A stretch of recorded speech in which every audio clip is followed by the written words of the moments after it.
That's too much. That's too much.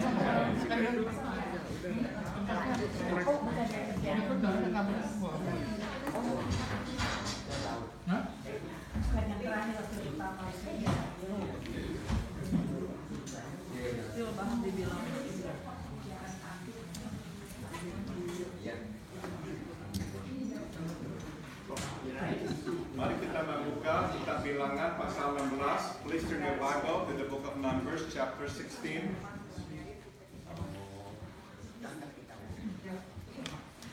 Kitab Bilangan pasal 16. The book of Numbers chapter 16.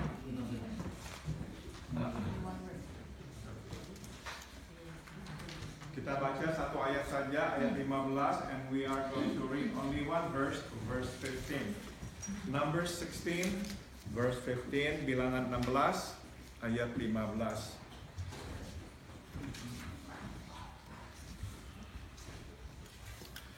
Mari kita membacanya bersama-sama.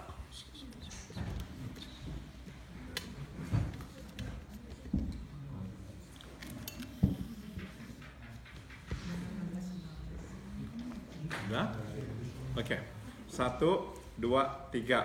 Lalu sangat marahlah Musa dan ia berkata kepada Tuhan, "Janganlah perhatikan segala persembahan mereka.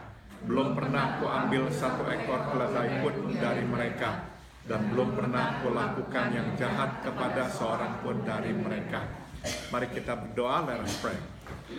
Bapak, kami sudah membaca firman-Mu, sekarang kami memohon kepada-Mu, jelaskanlah supaya kami mengerti firman-Mu. We have read your word, Father. Now we pray, please explain this to us so that we will understand it. Dalam nama Tuhan Yesus kami berdoa. In the name of Jesus we all pray. Amen. Amen. Di halaman 33 pada lembaran dengan saudara, please turn to page 33 in your handout. Musa adalah manusia biasa sama seperti kita. Ia pun dapat marah, tambahkan kata marah. So Moses is just an ordinary man like the rest of us. So he can get angry. Tambahkan kata marah ya. Bedanya dengan kebanyakan kita adalah ia tidak cepat marah. Tambahkan kata cepat. But as opposed to most of us, he wasn't quick to be angry. Setelah menerima penggemblengan dari Tuhan, sekarang ia lebih dapat menahan kemarahannya. So after being forged by the Lord, shaped by the Lord, now he can control his anger better. Itu sebab walaupun perbuatan Korah, Datan dan Abiram begitu keterlaluan, Musa tetap dapat menjaga emosinya. And that's explained even though the action of Korah, Datan and Abiram were just so outrageous, Moses was able to control his emotion. Namun kali ini dia tidak lagi dapat mengendalikan kegeramannya. Until this time, he can no longer hold his anger. Begitu marahnya sehingga ia meminta Tuhan untuk berbuat sesuatu. Dia minta jangan perhatikan persembahan mereka. Tambahkan kata persembahan. He was so mad that he asked God to do something. Do not pay attention. Do not care for their offering. Mari kita berhenti sejenak dan petik 3 pelajaran. Let us pause and glean 3 lessons. Pertama, sewaktu marah, Musa datang. Tambahkan kata datang.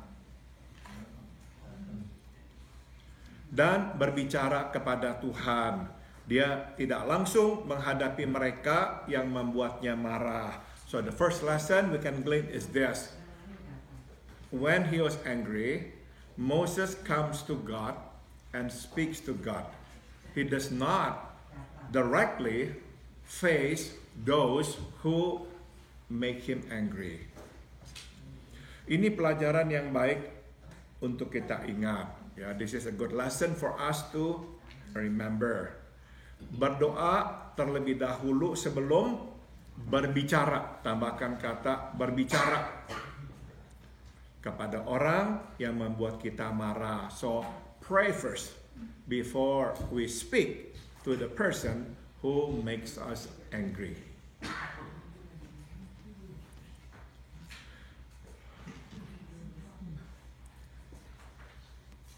Dengan kata lain, kita membawa kemarahan kita kepada Tuhan sebelum kita membawanya kepada orang yang membuat kita marah. In other words, we bring our anger to God before we bring it to the person who has made us angry.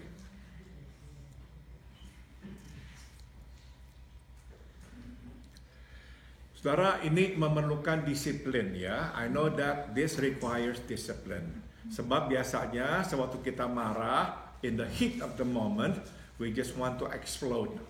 Kita tidak berpikir lagi untuk berdoa. We usually don't think about praying when we are angry. We just want to throw it all out.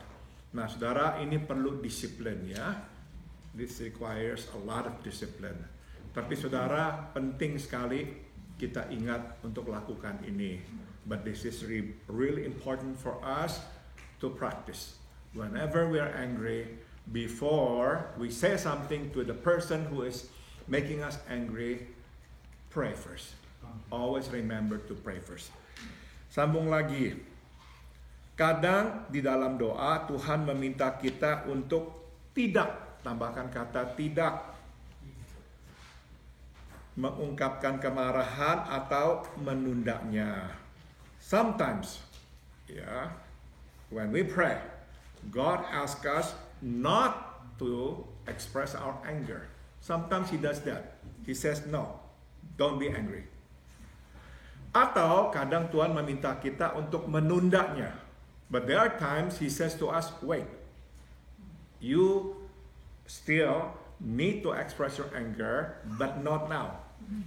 Kenapa saudara? Sebab Tuhan tahu kalau kita langsung ungkapkan, ekspresikan, kita susah mengendalikannya.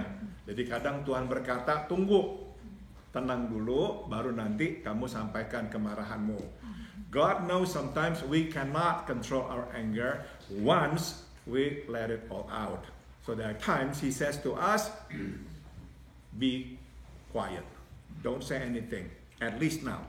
Later, after you calm down, then you go ahead and talk or express your anger to that person. Ada kalanya Ia menyuruh kita untuk menyatakan kemarahan, namun dengan cara yang berbeda. Tambahkan kata berbeda. But there are times He will ask us to show anger right away, but in a different way. Saudara, kita tidak harus selalu menyatakan kemarahan lewat teriakan. Remember, we don't always have to express our anger by shouting, by raising our voice. Sudah tentu kita nggak perlu juga menyatakan kemarahan kita dengan kekerasan, dengan pukulan. And of course, we did not express our anger through violence, by hitting somebody. No, there are different ways to express our anger. Misalnya adalah dengan berkata, saya marah kepadamu. One of the ways is by saying it, I'm angry at you.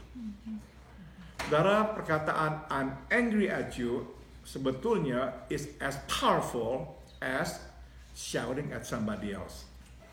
Ya, jadi kadang-kadang Tuhan minta kita katakan saja. You don't have to shout. You don't have to hit him or her. Just say it. I'm angry at you.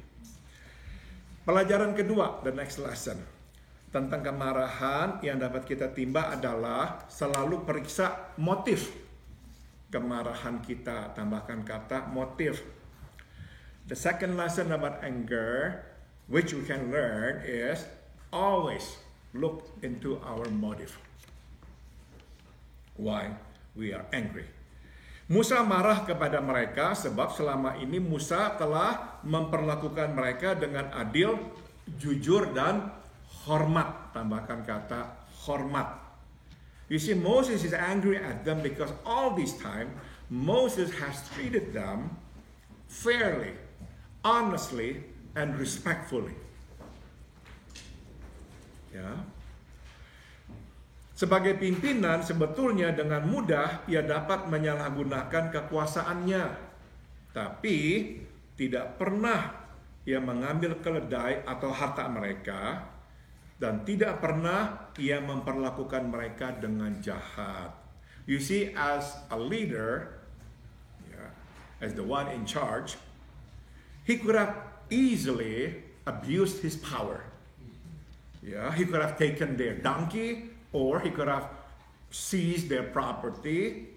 But no, he has never done that. He's never done anything evil toward his people. Jadi saudara, Musa marah sebab kebaikannya, tambahkan kata kebaikannya, dibalas dengan kejahatan. So you see, Moses is angry because his kindness, he is being fair to them, he is being honest with them, he is being respectful toward them, now is paid back with evil. Dan ketulusannya dibalas dengan kedengkian. Tambahkan kata kedengkian. And his sincerity, his purity, now is paid back with vengeful behavior. Really spiteful anger.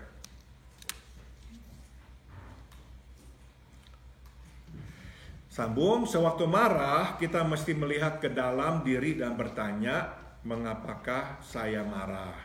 Therefore, whenever we're angry, we need to look inside and ask a simple question, why am I angry?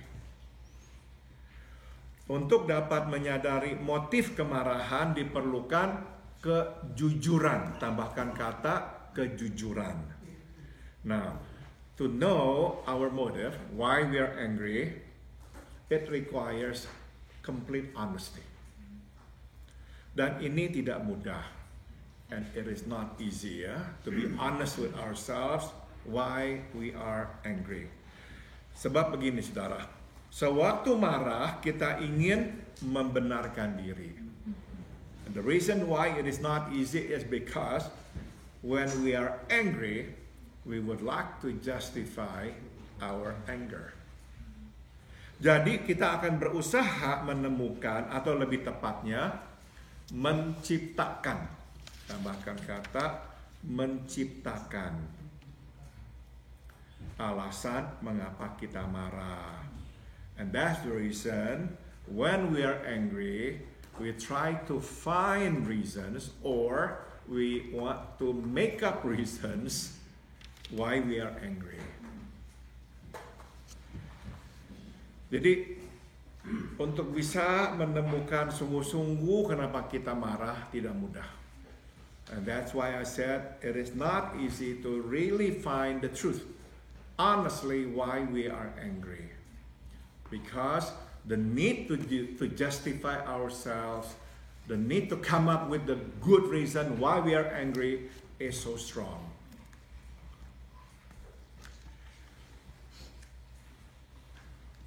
Tuhan tidak melarang kita marah, namun Ia menghendaki kita marah untuk hal yang benar. Tambahkan kata benar. God does not forbid us from being angry, but He does want us to be angry at the right reason, for the right reason. Jadi, jangan marah untuk hal-hal yang sepele. Do not be angry over trivial matters. Jangan marah karena merasa terganggu. Don't be angry because we are a bit irritated. Somebody interferes or whatever. Jangan marah karena merasa terhina. Do not be angry because we feel insulted. Dan jangan marah karena ego kita tersinggung. And do not be angry when somebody steps on our ego. Jangan. Sebaliknya, marahlah terhadap kejahatan. On the contrary, be angry at evilness. Marahlah terhadap ketidakadilan. Be angry at injustices. Dan marahlah terhadap dosa. And be angry towards sin. Jadi sekali lagi saudara, boleh marah asal alasannya benar. So once again, it's okay to be angry as long as we have the right reason. Ya.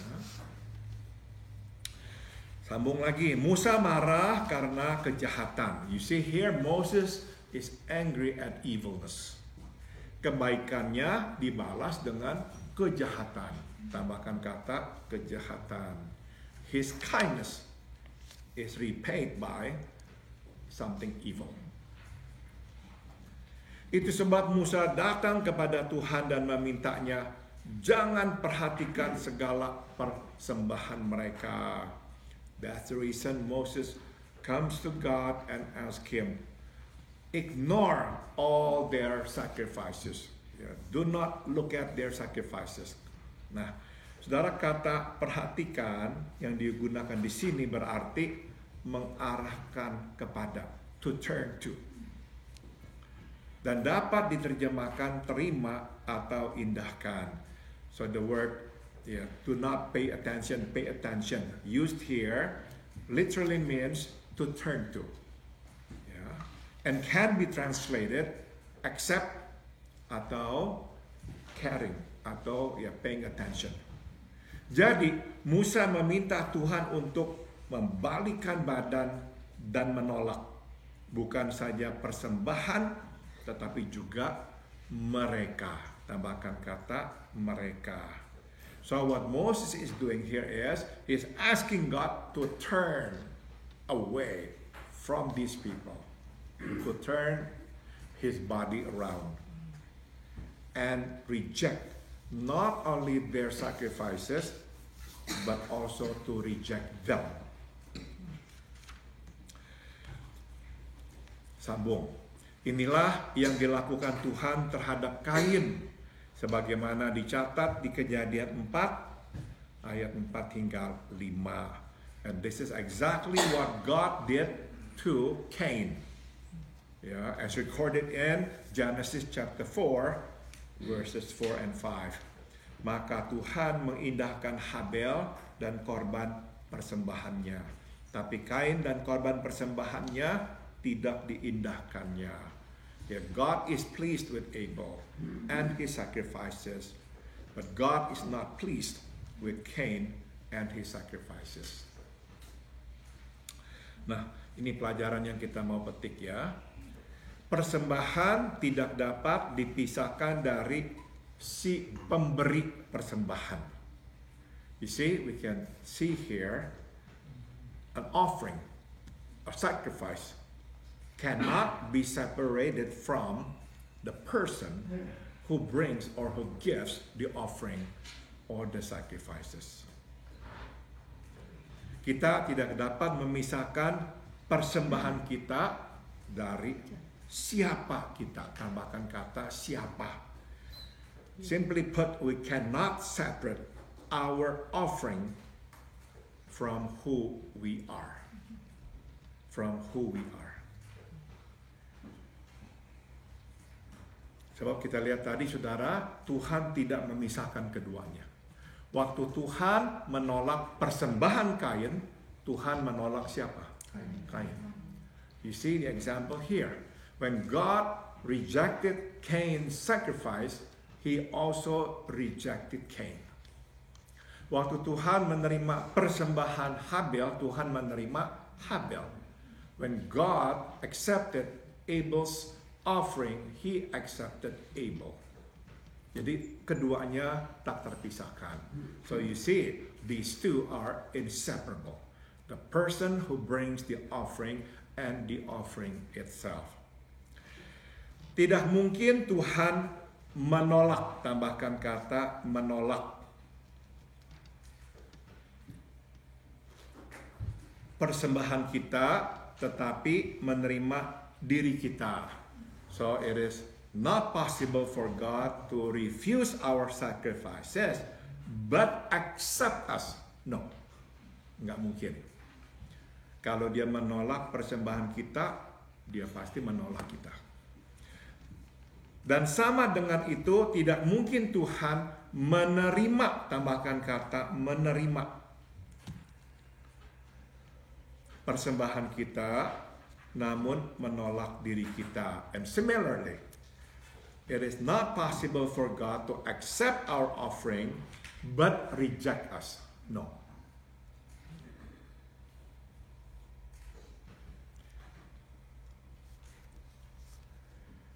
Itu sebab saya membayangkan pada hari penghakiman akhir akan ada banyak orang yang terkejut, tambahkan kata terkejut.